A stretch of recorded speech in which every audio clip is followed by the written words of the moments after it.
काल कहते हैं तो कोई ईश कहते हैं, कोई सत्यदेव कहते हैं। ये सत्यदेव प्रभु अनेकों प्रकार का रूप धारण करते हैं और सबकी इच्छा पूरी करते हैं।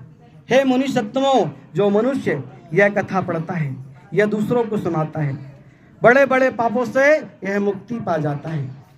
महाराजा दशरथ हुए, वही भी रंगनाथ का पूजन करके वैकुंठ को प्राप्त हुए।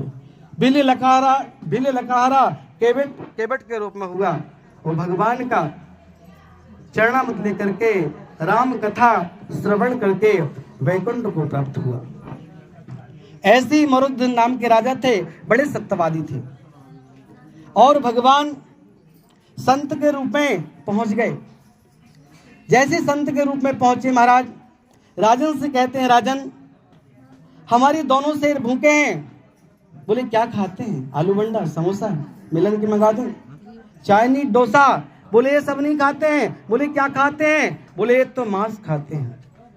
बोले किसका मंगा दें? बकरी का मंगा दें, मुर्गी का मंगा दें, है ना, हिरण का मंगा दें। बोले ये नहीं चलेगा। बोले क्या चलेगा? और उन्होंने कहा, और बड़े प्रेम भाव के से कहते, मेरे एक ही पुत्र है, एक ही बालक है, मत मारिएगा।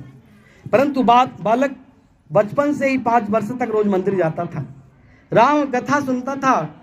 चौपाई लिखी है, मात पिता गुरु प्रभु की वाणी, बिना विचार करे शुभ जानी। 5 वर्ष के बालक ने सुना, और जैसे ही सुना, बोले माता पिता के लिए, गुरु के लिए यदि जान भी देना पड़े तो हंसते हंसते देना चाहिए। और उन्होंने कहा, पिताजी चिंता मत करो, इन्होंने आधा शरीर ही मांगा है ना, हम देने के लिए तैयार हैं। और गुरुजी ने कहा, माता पिता तो छोड़िए, इस बालक का भी आंसू ना निकले। शर्त के अनुसार माता पिता ने तलवार से वो दाहिना भाग काटने का प्रयास किया। माता पिता तो नहीं रोए, परंतु वो बालक रोने लगा। कहते, जिसकी ना फटी बीमाई, वो का जाने फिर पर आई, जिसका खता उसको पता।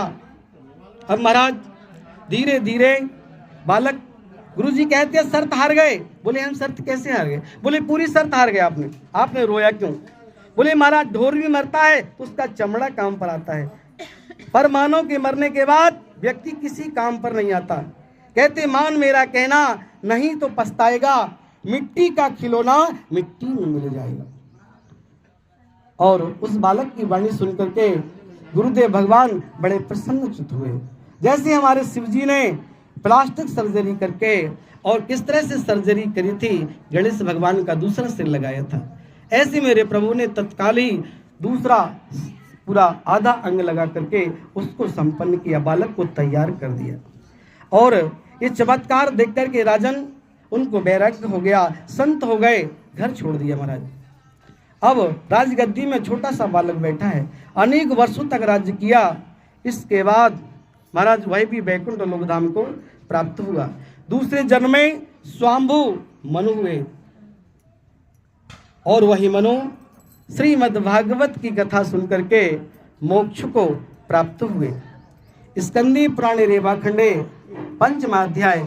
बोले सत्यनारायण भगवान की जय, बोले नर्मदा मैया की जय, बोले गुरु गोविंद भगवान की जय। मातु नर्मदे हर हर महादेव। छोड़ दिए।